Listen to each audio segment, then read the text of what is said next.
تعتبر جزيئات الضوء أسرع الأجسام المعروفة في عالمنا الفيزيائي. تقدر سرعة الضوء في الفضاء ب 299,792 كيلومتر في الثانية فاصل 458، وهي السرعة المعلنة دوليا طبقا لبيان المؤتمر الدولي للمعايير المنعقد في باريس عام 1983.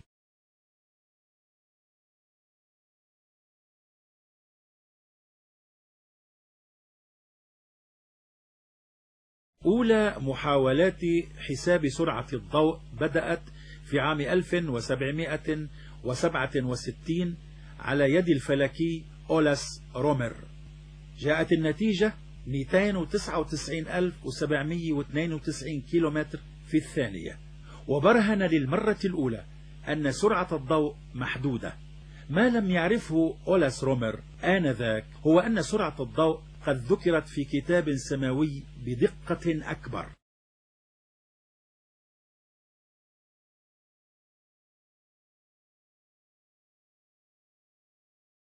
في وقتنا الحاضر قام الدكتور محمد دودح بحساب سرعة الضوء بدقة عالية مستعينا بكتاب يرجع تاريخ ظهوره إلى 14 قرنا خلت، ألا وهو القرآن الكريم.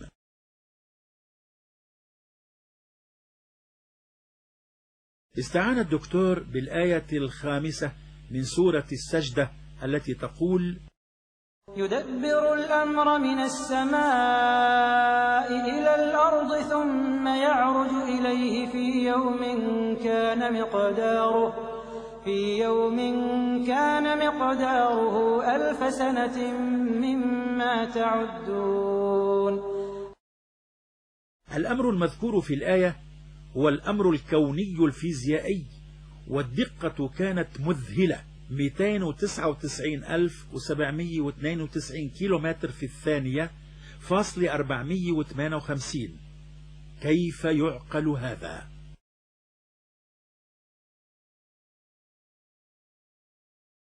لحساب سرعة جسم ما نستعمل المعادلة التالية: سرعة الجسم تساوي المسافة المقطوعة مقسوما على الزمن.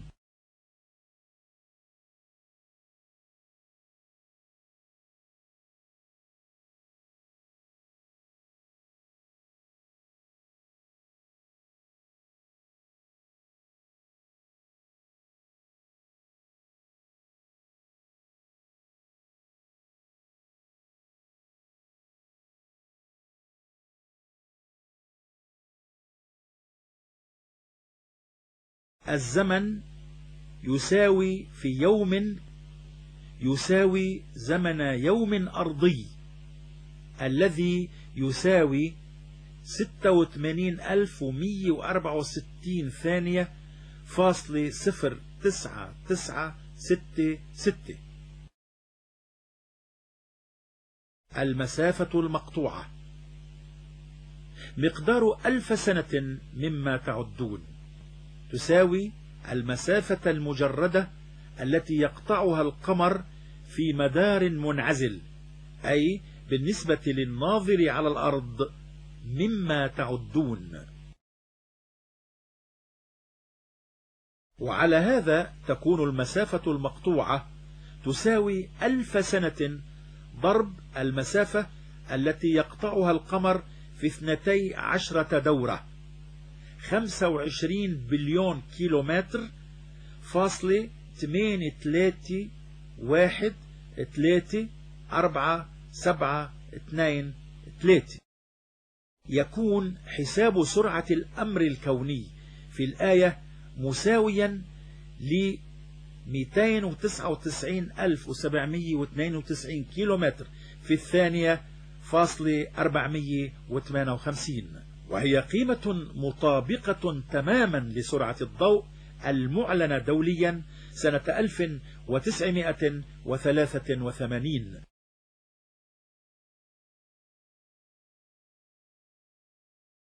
وقد فهم أحد المفسرين الذين عاصروا نزول القرآن الكريم وهو عبد الله بن عباس هذا المعنى حيث قال عند تفسير قوله تعالى: يدبر الأمر من السماء إلى الأرض.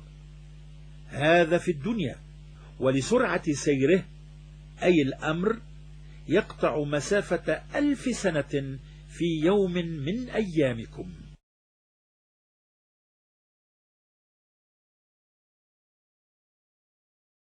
وقد أكد علماء آخرون في جامعة عين شمس وجامعة أم القرى صحة هذه الحسابات.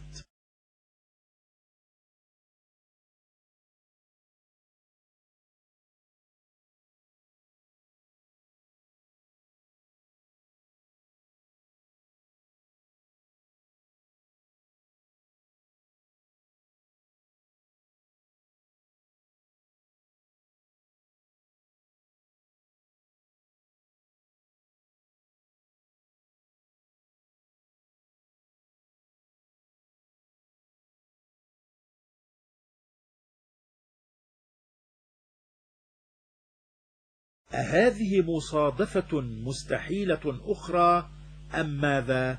الرقم العلمي 299,792 كيلومتر في الثانية فاصل 458. الرقم القرآني 299,792 كيلومتر في الثانية فاصل 408.